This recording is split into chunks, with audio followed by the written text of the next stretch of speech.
Everyone, কেমন আছেন সবাই? আজকে নিয়ে এসেছি নতুন আরেকটা রেসিপি, যার নাম ইজি অ্যান্ড সিম্পল মাটন কষা। তার জন্য প্রথমে আমাদের মাটনটাকে ম্যারিনেট করে নিতে হবে। মাটনের মধ্যে টক দই, নুন, হলুদ, লঙ্কার গুঁড়ো, ধনের গুঁড়ো, জিরের গুঁড়ো, মিট মশলা, গরম মশলা, কাশ্মীরি লাল মির্চ, পেঁয়াজ বাটা, রসুন বাটা, তেল দিয়ে ভালো করে মেখে ম্যারিনেট করে রেখে দেবো আধা ঘন্টার জন্য।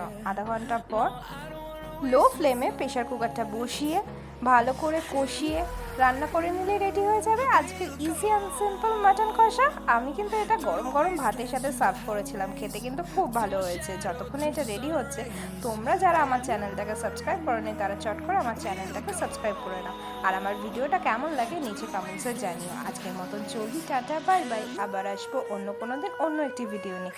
ততক্ষণ পর্যন্ত তোমরা সবাই খুব ভালো থেকো। বাই।